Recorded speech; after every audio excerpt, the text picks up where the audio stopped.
Hey, I know. Don't blame me. There's a few of you that still don't get it, though. What box?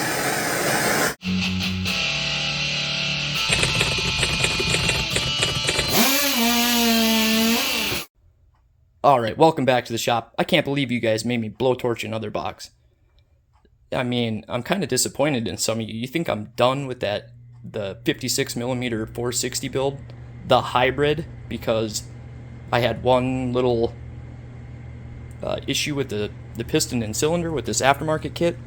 Again, if you watched the last video, the rule of thumb that I live by on these is when your intake starts to open, when it cracks open, you want to have one ring buried on the exhaust roof, so buried above the exhaust. And I used a piece of wire just so we know that ain't moving, right? So now we know the intake is cracked open. Let's come over here. Oh, wait a second. We got a ring above the exhaust roof now. How did that happen? Did I find my piston stretcher?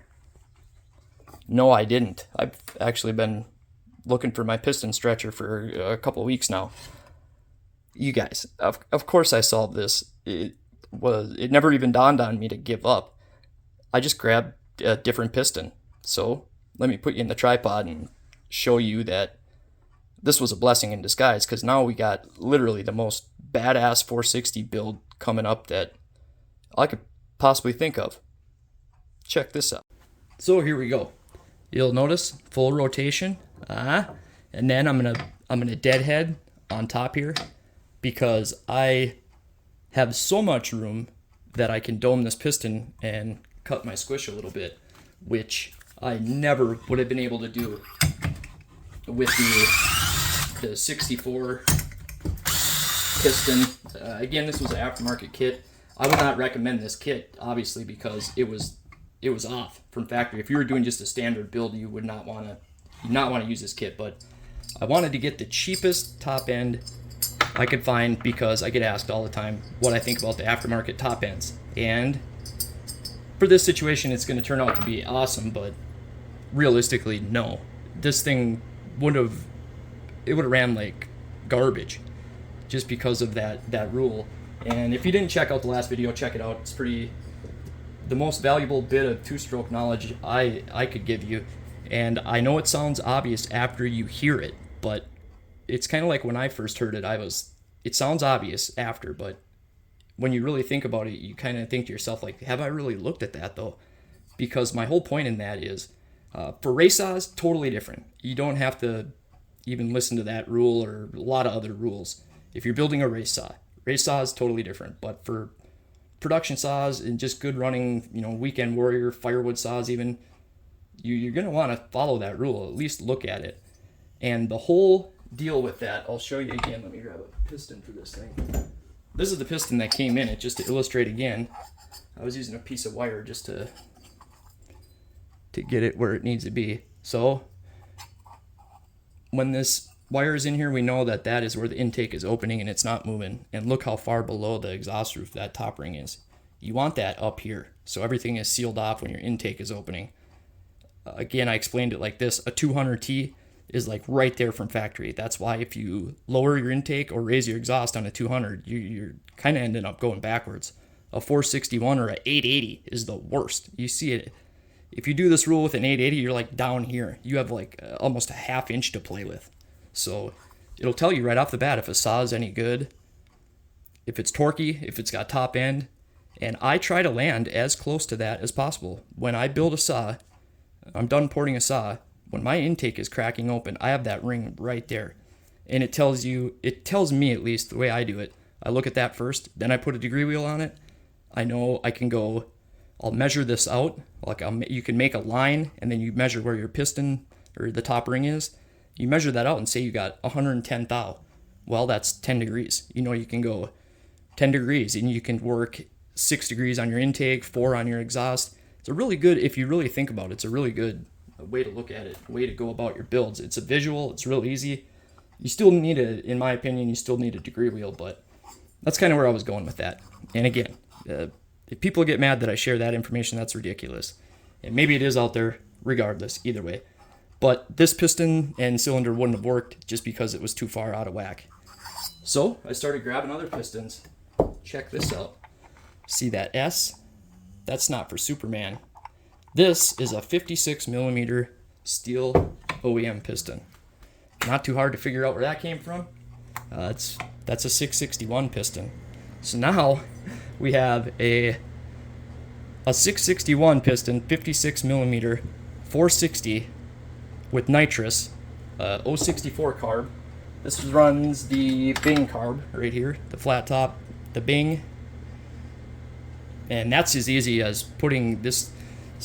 I guess someone was saying, like, I got a stalker that likes to try to tear apart everything I do, I guess. I literally do not watch the guy's videos, but apparently he watches every one of mine. And he was saying that you can't do this. Well, apparently, maybe you can't do this. No, I'm just kidding. It's kind of hard to get in here, but boom. Runs the same linkage and everything. It just goes in crooked. The 460 carb sits like that with the bolt pattern sideways or across from each other. This just sits in here crooked. Harder than hell to get to your adjustments. That's why I got this tank all chopped up. But this tank had 3 different carbs in it, so it's chopped up to all hell. You would have to cut some of this out, and you have to reroute the fuel line. I put an elbow. I just put a 90-degree elbow. Stuck that in there. Runs the same linkage. Simple. That's as basic as it gets, honestly. So it is running a 064 carb. You can even fit a 660 carb with the hood scoop, the Intella carb. You can put one of those on it if you want. I like that carb better for this application. But there we go. I got room. I can dome this. You guys know I like to dome my pistons. I got a lightweight wrist pin. It's a real thin wrist pin. I'm going to work the squish a bit. My numbers are going to pan out. I got enough of this ground out on the sides that my cylinder is sitting flat. This build's badass. We're good to go. Who knows how long this lining will last in this cylinder. So far it's doing good. I decked like 140 thou off the base and it's still, the lining is not flaking away. Shit, we're looking good. I'll clean this up. I am gonna powder coat the case, but man, you guys thought I was done after that? Like, oh geez, the piston ain't gonna work. Giving it up. Boy, guys, I cannot believe some of you think that I give up like that. Before we get into this, let's check this thing out if you guys remember this video or not. This is probably the best this saw ever ran with a 52 millimeter piston. With the nitrous, cutting hardwood, just absolutely getting it.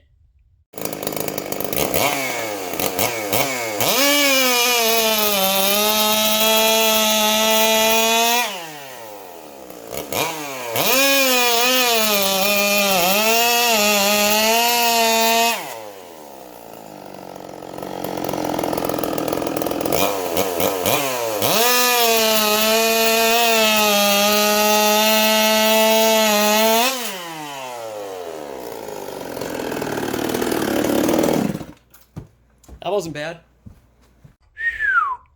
Now, some people will claim, like, I wasn't giving it full throttle and all that. You could literally hear, I was feathering the throttle. That thing was ballistic that day.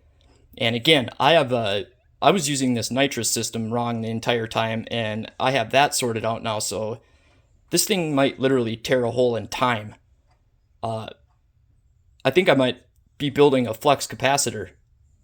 Remember Marty McFly? I am Marty McFly right now. That's how ridiculous this saw is going to get. Holy balls. But here's something that'll help you out if you guys are getting into the piston swaps. This is a visual reference that really helps me out. And whatever, if it does something for you, it does something for you. I know I'm a visual kind of guy. This kind of stuff is what I need to figure these builds out. This is my method, at least. This is a method I use for determining whether or not these piston swaps will even work. And it gives you a really good idea of where things are going to land. Because if you just set these pistons, I'll show you after because I only got one hand here, but I put the wrist pin, especially in this situation where the wrist pin was the same size, same wrist pin, and I don't have to swap out the needle cage bearing. The 661 bearing is bigger, but it doesn't matter because the wrist pin diameter, the OD, is the same, so it slides right in the new needle cage bearing. Literally like couldn't have worked out any better. But I put the wrist pin through both of them, and then that is going to tell you a lot about what you need to know. And for this situation, this was perfect. I had more up on the top. It solved my issue with the ring placement when your intake opens rule, whatever rule you want to call that. And it's just a visual. Now, if you took these pistons and you didn't use this wrist pin and you just set them down like that, you might think, oh, that ain't really going to help me that much. But it's a big difference when you run the wrist pin through both pistons like that. You know what I mean? So I'm just excited as hell about this build. And I had options. You know, I had a CD 2100 piston. I've used that in 661s before. That would have been more of a pain in the ass. You know, a guy could swap out the crankshaft. I've never actually done that. I've replaced crankshafts, but I've never done a build where I purposely swapped out like a stroker or something like that. I want to someday, but I just haven't done it yet. So this couldn't have worked out any better. Blessing in disguise, honestly. So I'm glad this piston didn't work. I'd rather use this one anyway. Obviously, I'm going to use I'll probably still just run one ring. I'm a fan of one ring on rowdier, sportier saws, but they're the OEM rings. I think I can run them in this aftermarket cylinder. This has the Nicosil lining apparently, and just got to do some porting and it's good to go. I mean, this thing, it's in. It's all the way down on the base. It's good to go. So sometimes it just works out like that. Sometimes it's a lot harder than that. You know, it could have been a rough one figuring this out. Just got lucky this time and it worked out. So we are not far away from a 56 millimeter hybrid with nitrous. Holy shit. I mean, is there a microphone somewhere I can drop this shit?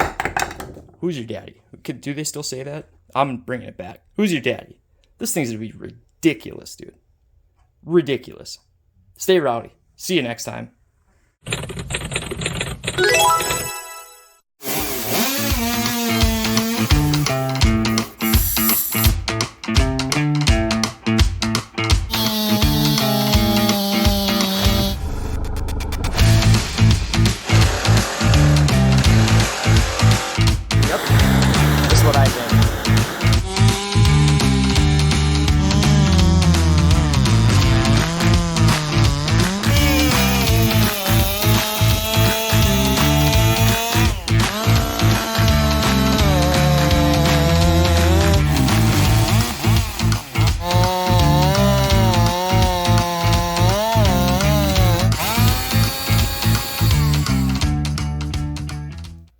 Really?